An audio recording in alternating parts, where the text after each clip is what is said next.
Good morning student, आपका BA BEd second year BA first year class में welcome है। तो आज का बच्चे जो टॉपिक है वो है संवत काल के अलग अलग कालों के बारे में हम पढ़ेंगे। शॉर्ट सा टॉपिक है, आपको बिल्कुल शॉर्ट सा टॉपिक है। ये आपको मोस्टली लॉन्ग क्वेश्चन नहीं आता, इसमें आपको मीडियम या शॉर्ट क्वेश्चन ही बनते हैं।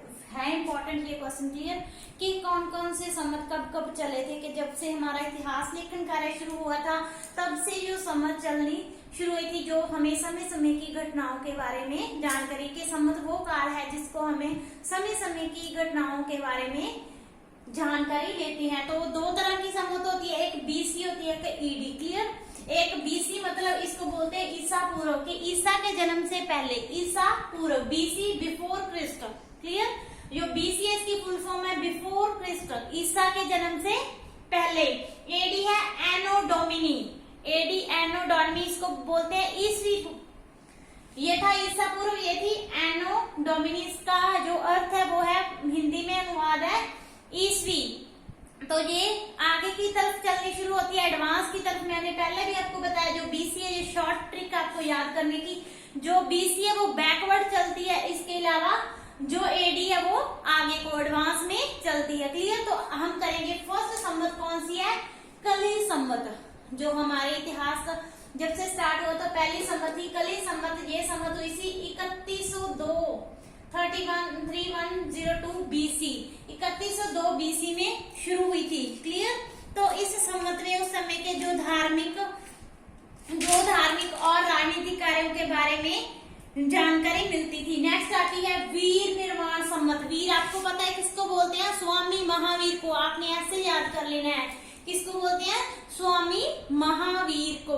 और उन्हीं के नाम पर कौन सी संवत चली थी, वीर निर्माण संवत क्लियर। तो जैसे कि हम बच्चों आप जानते हैं कि जो स्वामी महावीर निर्माण के जो भिक्षु थे उन्होंने दो शाखाएं बन की थी, एक श्वेतंबरों की और दिगंबरों की। जो श्वेतंबर थे वो मानते हैं कि जो इस संवत का स्टार्टिंग हुई थी वो कब हुई थी, 527 बीसी में। और जो दिगंबर मानते थे 662 बीसी में क्लियर। उसके बाद नेक्स्ट आता है बुद्ध संवत। बुद्ध आपको पता है कि महात्मा बुद्ध से संबंधित संवत है। और जो उनके जो बुद्ध संवत के जो थेरावादी उनकी शाखा थी, उनके अनुसार जो बुद्ध संवत की शुरुआत हुई थी उनकी बुद्ध की मृत्यु के पश्चात कब 544-43 बीसी में इस संवत की शुरुआत को वो मानते हैं क्लियर। उसके बाद नेक्स्ट आता है विक्रम संवत। कौन सी, विक्रम संवत। ये संवत शुरू हुई थी 57 बीसी, 57 बीसी।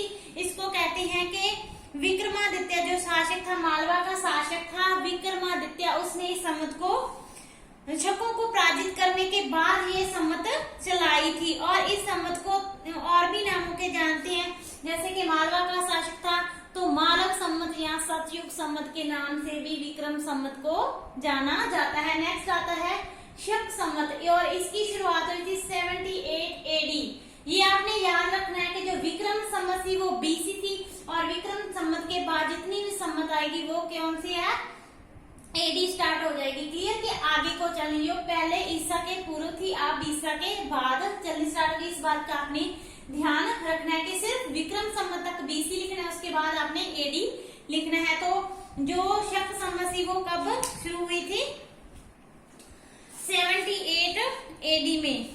तो कहा जाता है कि इस संवत को कृष्ण ने चलाया था। जो शक शासक था कृष्ण, उसने इस संवत को शुरू किया था, और इसलिए इसको शक संवत कहते। और इसलिए भी इस संवत को शक संवत कहते थे क्योंकि इस संवत का प्रयोग सबसे ज्यादा शक शासकों ने किया था। नेक्स्ट आती है गुप्त संवत। तो गुप्त संवत की शुरुआत हुई थी 319 एडी में। कब, 319 एडी में हुई थी।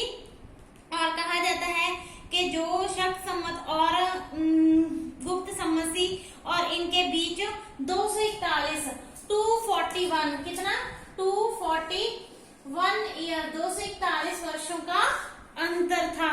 और इस संवत को गुप्त प्रकाल भी कहते हैं। गुप्त संवत को एक और नाम से भी जानते हैं, गुप्त प्रकाल संवत के नाम से भी जाना जाता है क्लियर। और इसका जो इस संवत के बारे में हमें जानकारी मिलती है वो मिलती है हमें चंद्रगुप्त का जो मथुरा अभिलेख है उसके बाद उस अभिलेख में हमें इस संवत के बारे में जानकारी मिलती है क्लियर।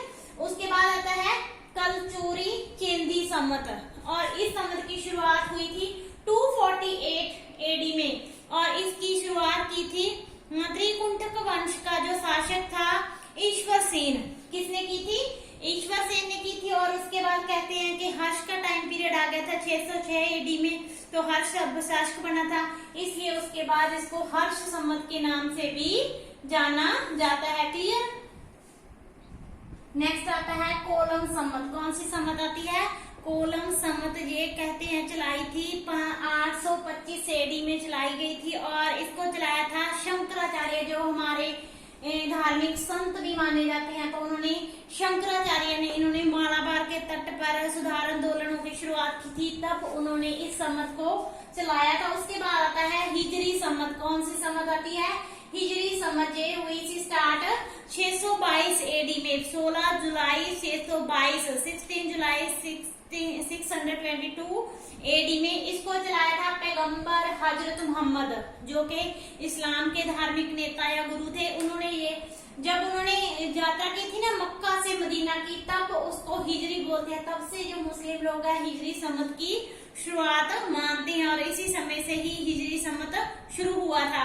नेक्स्ट आता है चालुक्य विक्रम सम्मत। कौन सा? चालुक्य विक्रम सम्मत। इस सम्मत की शुरुआत हुई थी 11 फरवरी 1076 एडी, 11 फरवरी 1076, 11 फेब 1076 एडी में इस सम्मत की शुरुआत हुई थी। और इसको जो शुरू किया था वो था कल्याणी का शासक था विक्रमादित्य पृष्ठ। उन्होंने अपने राज्यारोहण के समय इसको शुरू किया था। क्लियर? उसके बाद बंगाल में चलवाई थी लक्ष्मण सेन था व्यक्ति का नाम, उन्होंने लक्ष्मण सम्मत चलाई थी, और उन्होंने इस सम्मत चलाने के साथ ही एक उपाधि धारण की थी, परमा भक्त की उपाधि धारण की थी। ये तो बच्चे छोटी छोटी सम्मत है, जो ऊपर वाली थी वो फेमस है, उनको आपने मतलब डीपली पढ़ लेना है। ये आपके 2 नंबर के शॉर्ट क्वेश्चन बन सकते हैं। क्लियर? तो इनके आने के फाइनल एग्जाम में पूरे चांसेस होते हैं कि कौन सी सम्मत कब चलाई, किसने चलाई थी। क्लियर? इतना ही आता है। उसके बाद आती है नेक्स्ट सप्तऋषि या लौकिक सम्मत। इसको सप्तऋषि भी आ सकता है, आपको लौकिक के नाम से भी ये सम्मत आ सकती है। और इस सम्मत का प्रचलन बच्चे मध्य युग में हुआ था, कश्मीर में कुछ समय के लिए ये जो सम्मत प्रचलित थी। उसके बाद था इलाही या फसली सम्मत। ये भी मध्य युग कालीन में चलाई थी। मध्यकालीन में जब अकबर का टाइम पीरियड आया था, जो मुस्लिम शासक था, उन्होंने अपने टाइम पीरियड 1583 में इस सम्मत का प्रचलन यहाँ इसको स्टार्ट किया था। उसके बाद चलाया था शिवाजी ने भी अपना एक सम्मत चलाया था अपने राज्याभिषेक के समय में, जिसको राजशक सम्मत बोलते थे, और उन्होंने ये सम्मत चलाया था 1674 में इस सम्मत को चलाया था। तो ये छोटा सा मतलब आपका क्वेश्चन था, इसको आपने पढ़ना है। Clear? Thank you so much.